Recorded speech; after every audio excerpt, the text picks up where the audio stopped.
Well, didn't get to do one of my favorite parts of the week last week, but we're back in the flow this week now that the bye week is behind us. Coach Wilson, thanks so much again for joining us in the studio, as usual. Thanks for having me. How was the bye week? It was good. It was good for our team. It was good rest and recovery for their bodies, mentally as well.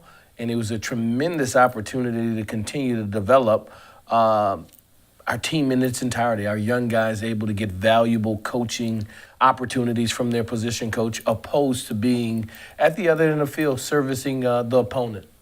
Before we talk about UAB, I want to get your thoughts on Josiah. The Butkus Award watch list came out, and he's not only on the watch list, but now one of the guys who's very much a candidate to win the deal. So your thoughts on him being a candidate for that award? A tremendous honor, 1 of 10. In the entire college football landscape, it's a tremendous honor. They've eliminated it, so it's not a huge pool. They've identified the top 10 linebackers in America, and he's been selected thus far. I think he has an opportunity with playing the way that he is to be a finalist, to be a top 3 candidate for it. Certainly deserving. Yeah, Josiah Tauafa, everything that kind of comes his way, I think you would probably agree, very much deserved, and not only what he does on the field, but the work behind the scenes as well. UAB now and getting ready for them. Mm-hmm. Had an extra week to prepare for them, although I shouldn't assume, maybe you handle other stuff on the bye week, but with UAB coming up, your thoughts on getting ready for them?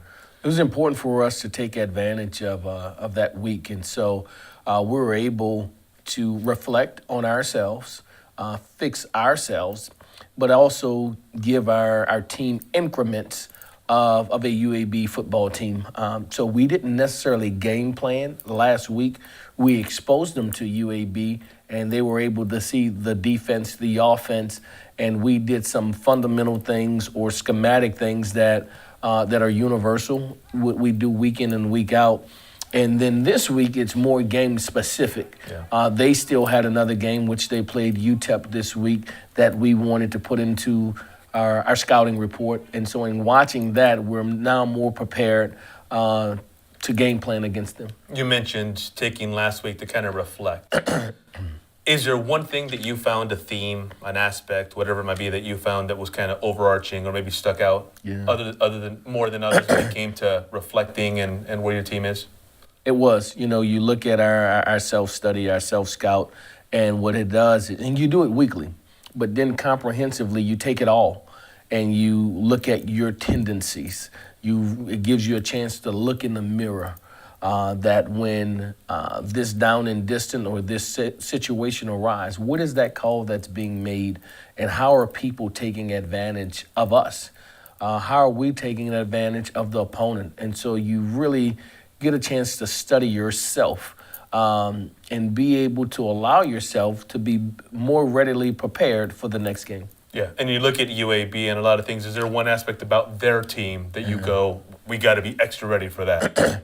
I think they're all around complete team from an offensive standpoint, run game and pass game. They're a veteran team. Majority of their players are 4-year-plus players, with several being 6-year players, 5th-year players.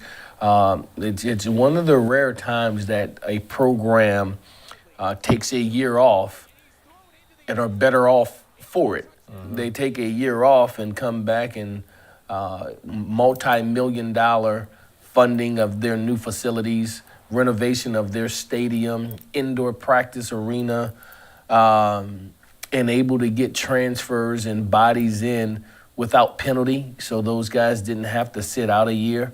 And so it's allowed them to have a very veteran team and resources to be able to recruit to. So it's been helpful for them. All right, and that ball game is this Saturday, highlights right here on Sports Tonight. Coach, thanks for the time as always. Appreciate it. Thanks for having me. Birds up.